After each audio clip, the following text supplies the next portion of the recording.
And we're back. We've got a special one of our OGs. We've got Ryan Larson here from Orange County with a Premier Aquatics. I'm going to let him do most of the talking today, but it's special. We love coming to these things and hanging out.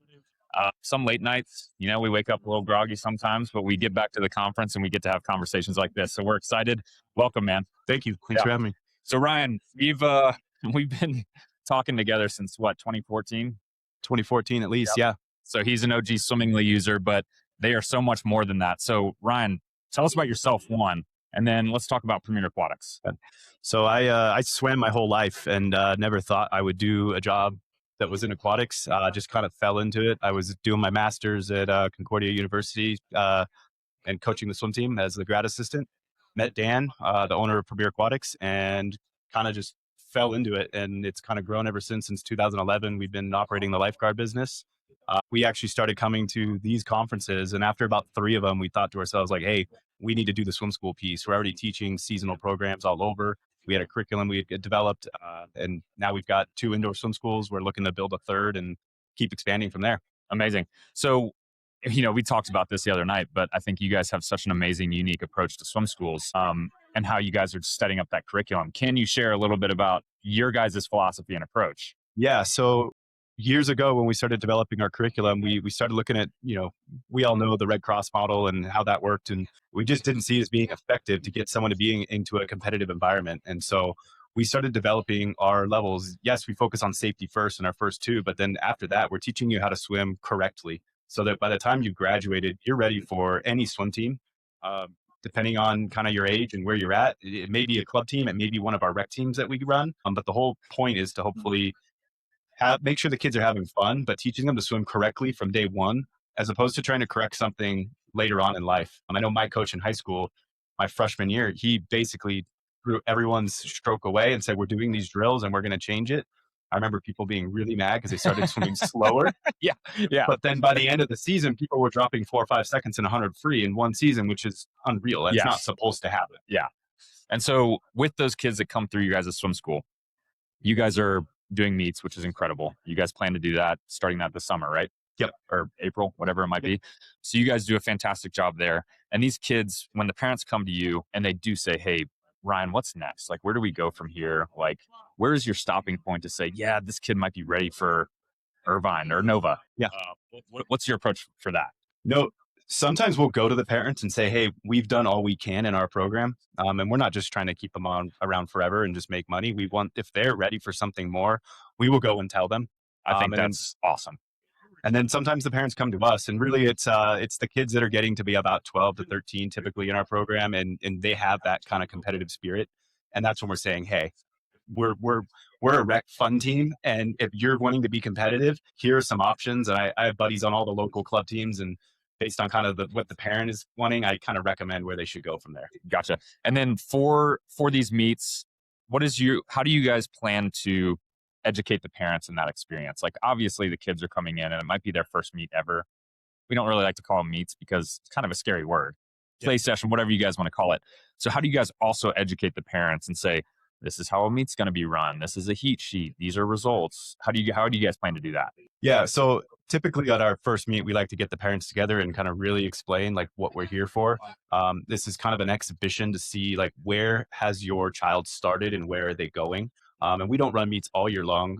We do more time trials, but we've got to give them something to see like, hey, I was a 52, now I'm a 50, and show the progress and the benefit of being on swim team. And that's typically our approach with them. But cool. A lot of parent education, yes, has to be there. And then there are obviously achievements in learn to swim. With this next step, the meet step, the swim team prep, whatever you guys want to call it, will you have achievements similar to what you have with like the learn to swim kids to the kids that are progressing faster? Like, is it a different achievement approach? Is it something tangible? What's that look like? I mean, I think I understand your question. I mean, they are getting ribbons, and we are celebrating their time drops. They get specific awards for time improvements along with their ribbons. And really it's just as much of a celebration as we can. And at the end of every season, we do a big banquet, and we individualize some sort of an award for every kid. Because not every kid's MVP, not every kid gets the coach's award, but every kid did something special that summer. And we identify that throughout the season and make sure we reward them for that at the end. Awesome. So they get something personalized, and it's not just, hey, everyone gets a ribbon and a trophy at the end of the season. It's something very personalized to that child. How do they impact the team or themselves, or what did they learn? That's cool. And then the little kids, you're obviously like, yeah, they blew bubbles today or they did this. And you guys check that off somewhere. And then for the more experienced swimmers, the ones that are actually doing the strokes, are you like doing the same check off process for skills that they're doing as well? Yeah. So in our learn to swim, we track every skill within each one of our levels. Okay. Those all get approved by the deck manager, so they don't just kind of pass from a swim instructor saying it. So we really make sure they can do that skill, because you can't do skill B till you know skill A. Everything builds on itself in swimming. So we are tracking all those off, and got a really great idea here at the conference. But I really want to develop something that's a little bit more celebratory for every skill as opposed to every level. Awesome. When they graduate a level, it's a big deal. They get a cool ring the ribbon, bell they or get whatever. a certificate, they ring the bell. Yeah. But I think we can do a better job at celebrating each milestone. And that's something that we're going to start working on immediately. Awesome. Cannot wait to hear about that. So I am going to do a little shameless plug for Swimmingly. So they were one of our OG swim leagues. And I do want you to just share how you guys were setting up your meets for the league then.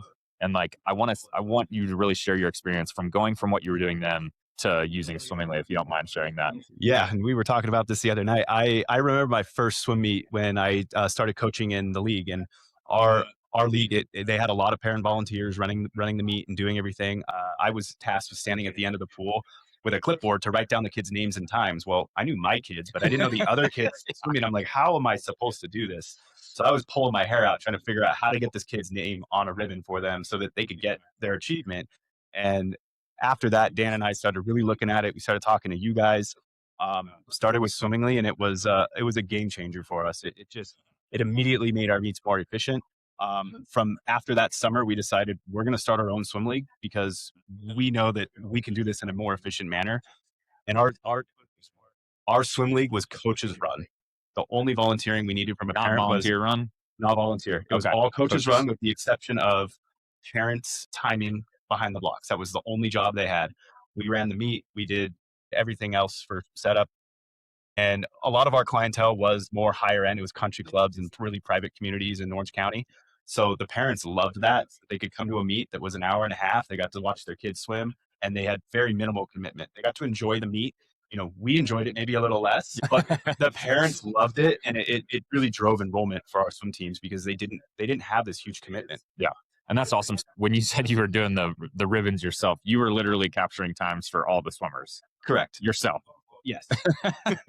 So typically, for everyone listening, you usually have one or two timers behind the lane. He was over there by himself capturing all the times. So how would you capture those, and would you document them so that you could track times over a period of time?